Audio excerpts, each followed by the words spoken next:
Hello there and welcome to Black Jackal Gaming. Some big changes coming to how characters will operate in 10th edition. These changes are dramatically going to alter how our armies operate. We'll take a look at characters joining units, how warriors and rerolls are being affected, and how this means for Lookout Sir and bodyguards. So auras look like they have been mostly removed from the game and will be very rare. GW hinted at this in one of their earlier teasers. Rerolls look like they've been pretty much stripped back, as they got a tad out of hand in 9th edition. From the previous teasers, they would be more tied to certain army detachments and won't be given out like sweets anymore. Characters can now join units, and that unit will be the sole beneficiary to the character's buffs. You won't be able to plonk a character 6 inches from 4 units anymore and have them all benefit from the character's buffs. If a character does have a buffing aura, such as Lionel L. Johnson, expect them to carry a heavy cost for this. Gone are the days of 45 point buffing units. We should see a fair bit of synergy in the game still, but it will be more focused on key units rather than everywhere. The Space Marine Lieutenant will buff their unit to make critical hits, which were previously unmodified rolls of 6s, to gain the lethal hit keyword and auto wound on a roll of a 6. If there's an ability to lower this number to a 5 or a 4, then it will be very powerful. They also come with an additional buff now. They allow the unit to shoot and charge in a turn where they fell back. This adds some additional flexibility to units that have a lieutenant in them. With all good things, there also needs to be some balance, so there will be some restrictions that come into play as well. Units can only have one character join their unit. However, a Space Marine Lieutenant can also join a unit that already has a character leading them.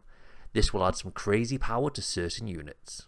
There will be a restriction to what units each character can join, so it doesn't look like you can make the new Terminator squad even more souped up. There's a decent list of units here to add flexibility to all the different chapters. I expect that the 2 redacted units are 2 of the yet unannounced units, the new Stern Guard veterans and the Flamer unit. Lookout Sir and bodyguard rules are going to change. Characters will now not be able to be targeted when they've joined a unit until that unit has been wiped. Once a unit has been wiped, the character will then become an individual unit back to using their starting data sheet. There will be a way to get around this targeting restriction with the new precision keyword. Not much is being said about this, but I assume you'll be able to target characters in the unit when you have this keyword. Whether this will be as weak as sniping units were in 9th edition, or they will become a more genuine danger to your characters or not, time will tell. Not all characters will be able to join units, as it doesn't quite fit their style. Some units, such as assassins, will gain the lone operative keyword. This will prevent them from being targeted when over 12 inches away from an enemy unit. Some characters will also gain this keyword when not joining a unit, but some key parameters have to be met, such as Iron Father Feroz being stood near a vehicle.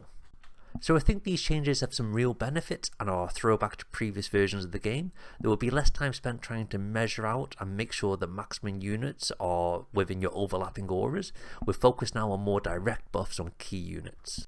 There will be a lot of good synergies to be found, and I expect there will be a fair few broken ones on release, such as having a Lieutenant and a Hellblaster squad with 4 rerolls on a target when in the Gladys detachment with 6s to hit auto wounding. This could be very tasty when indexes first come out.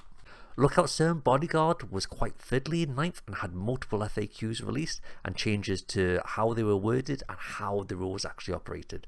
There were a fair few feel bad moments generated by this, and I'm glad that it will now be much more streamlined and mostly down to, is the character in a unit? Do I have the precision keyword? Job done. Thank you for watching the video. If you have any comments, then pop them below in the comment section. If you enjoyed the video, then please hit the like button, as it greatly helps the channel. Hit the subscribe button to see any future Warhammer content. Take it easy and see you next time for more grim darkness from the 41st millennium.